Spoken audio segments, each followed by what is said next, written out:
नमस्कार मित्रांनो, आपल्या इलेक्ट्रिशियन हेल्प या मराठी युट्यूब चॅनलवर आपले स्वागत आहे। मित्रांनो, आज आपण या व्हिडिओमध्ये डीसी मोटरचे प्रकार बघणार आहोत। डीसी मोटरचे प्रकार कोणते आहेत आणि त्याचा उपयोग कोणकोणत्या ठिकाणी केला जातो।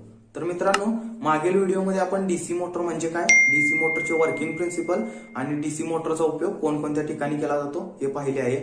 जर तो व्हिडिओ तुम्ही पाहिला नसेल तर मी डिस्क्रिप्शन मध्ये लिंक दिली आहे, तिथून तुम्ही तो पाहू शकता।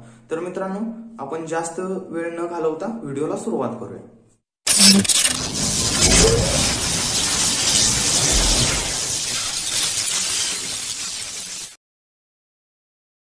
मित्रांनो, डीसी मोटरचे मेन 4 प्रकार पडतात।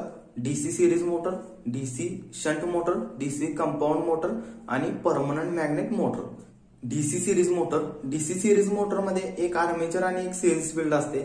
सिरीज फील्ड आणि आर्मेचर एकमेकांना सिरीज मध्ये जोडलेले असतात, त्यामुळे या मोटरची स्पीड जास्त असते। ही मोटर मित्रांनो लोडवरच चालू करावी। जर ही मोटर नो लोडवर जर फिरवली तर मोटर जळण्याची शक्यता असते। तर मित्रांनो, या मोटरचा उपयोग उच्च स्टार्टिंग टॉर्कची गरज असते अशाच ठिकाणी करावा। उदाहरणार्थ cranes, lift, traction work, locomotive, railway अशा ठिकाणी केलेला असतो। तर मित्रांनो, या जर मोटरची तुम्हाला फिरण्याची दिशा बदलायची असेल तर तुम्हाला सिंपल सिरीज फील्ड किंवा आर्मेच्या दोन्हीपैकी एकाची तुम्हाला सप्लाय टोके चेंज करावे लागते, त्यामुळे तुमची फिरण्याची दिशा उलट होईल। दुसरा प्रकार आहे मित्रांनो DC shunt motor. DC shunt motor मध्ये एक आर्मेचर आणि एक शंट फील्ड असते। शंट फील्ड आणि आर्मेचर एकमेकांना पॅरलल मध्ये कनेक्ट केलेले असतात।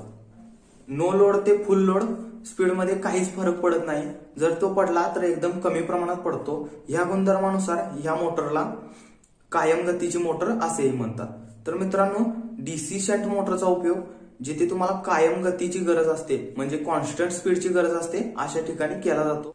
या मोटरचा उपयोग स्पिनिंग मशीन आणि रेफ्रिजरेटर अशा ठिकाणी केला जातो। तर मित्रांनो, या मोटरची जर तुम्हाला फिरण्याची दिशा बदलायची असेल तर शंट फील्ड किंवा आर्मेचर दोन्हीपैकी एकाची तुम्हाला सप्लाय चेंज करावं लागेल, त्यामुळे तुमची फिरण्याची दिशा उलट होईल। तर मित्रांनो, तिसरा प्रकार आहे डीसी कंपाऊंड मोटर। तर मित्रांनो, डीसी कंपाऊंड मोटर मध्ये 2 प्रकारचे वाइंडिंग असतात, सिरीज फील्ड आणि शंट फील्ड। तर मित्रांनो, शंट फील्ड आणि सिरीज फील्ड या दोन्हीच्या कनेक्शन वरून या मोटरचे 2 प्रकार पडतात। पहिला प्रकार आहे कम्युलेटिव्ह कंपाऊंड मोटर, दुसरा प्रकार आहे differential compound motor. Cumulative compound motor, तर मित्रांनो या मोटरचा उपयोग जिथे बदलत्या लोडवर उच्च स्टार्टिंग टॉर्कची गरज असते अशा ठिकाणी केला जातो।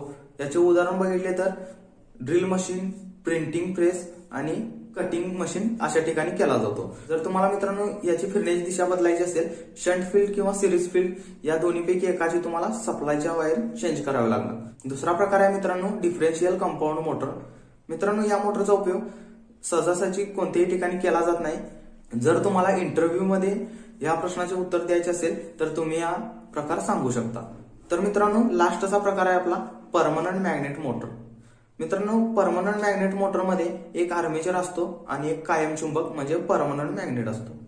परमनंट मॅग्नेट असल्यामुळे या मोटरची स्पीड जास्त असते। या मोटरचा उपयोग बघितला तर मित्रांनो ऑटोमोबाईल क्षेत्रात केला जातो, कम्प्युटर मधील फॅन्स, डीसी फॅन्स मध्ये केला जातो आणि लहान मुलांच्या खेळण्यातील टॉयज कार मध्ये पण केला जातो। तर मित्रांनो, तुम्हाला हा व्हिडिओ कसा वाटला हा कमेंट करून सांगा आणि आपल्या चॅनलला सबस्क्राईब करा, बाजूच्या बेल आयकॉनवर क्लिक करा आणि हा व्हिडिओ जास्तीत जास्त मित्रांपर्यंत शेअर करा।